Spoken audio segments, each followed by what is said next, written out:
지급명령 이의신청 이럴 땐 어떻게 해야 하느냐라는 질문인데요. 워크아웃 신청하고 나서 지급명령을 받았는데 이의신청을 해야 하느냐 하는 질문이에요. 내용을 좀 요약해보면 개인회생 폐지 후에 6월 28일자죠. 개인 워크아웃을 접수했고 근데 접수하고 나서 지급명령을 받았어요. 지급명령 받았는데 나의 사건 검색을 해보니까 6월 24일자 지급명령이 결정이 됐던 거죠. 내용은 이런 내용이죠. 질문은 뭐냐면은 그 개인 워크아웃 접수했으면 통장이라든지 급여 압류는 못하는 게 아니냐라는 이제 질문인데 이 부분은 잠시 후에 한번 살펴보기로 했고요. 그 다음에 또 하나는 뭐냐면은 지급명령을 받았는데 이의 신청을 해야 되는 게 아니냐, 워크아웃을 신청했다고 하더라도 맞는 말인 것 같아요. 우리가 이제 그 워크아웃에 이제 신청 효력이 있어요. 신청 효력이 있는데 그 효력을 한번 보겠습니다. 어떤 효력이 있는지. 채권자에게 이제 그 접수 통지가 되면 주채무자라든지 이제 보증인에 대해서는 이제 그 돈 달라는 독촉 행위라든지 추심을 해서는 안 되고 임차 보증금이 됐든 재산에 대해서 가압류를 해서는 아니 된다는 얘기죠. 그리고 유체동산 압류 신청이라든지 경매 신청을 하지 말라는 일종의 이제 그 금지 효력이 이제 발생합니다. 그런데 강제성이 없다는 거 이거 꼭 기억하세요. 금지의 효력이 있지만 채권자와 이제 형평성을 또 봐야 되잖아요.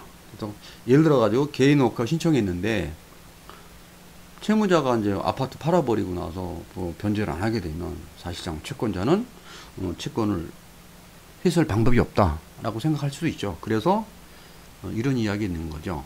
채무자 또는 보증인이 재산을 숨기거나 빼돌릴 우려가 있다면 가압류 등을 할 수가 있다고 규정하고 있죠.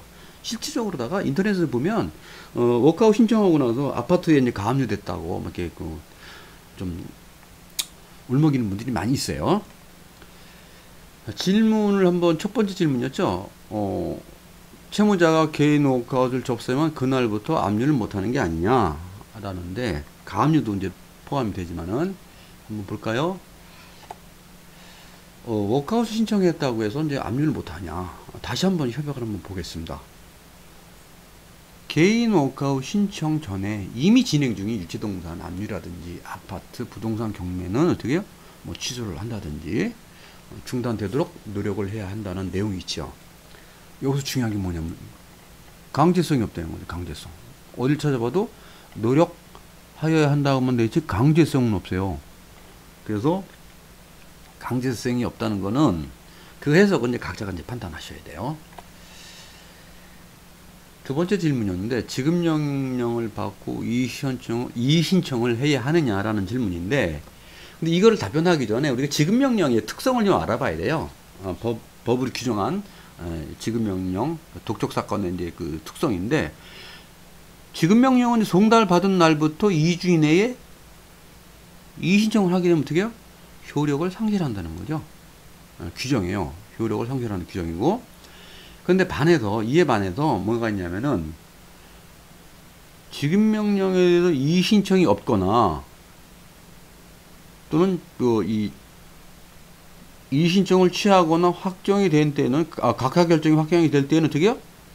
지급명령은 확정 판결과 같은 효력이 있다는 얘기예요. 이 얘기 무슨 얘기냐면은 이 지급명령이 확정이 되면은 채무자 입장에서는 강제 집행을 당할 수 있다는 우려가 있는 거고요.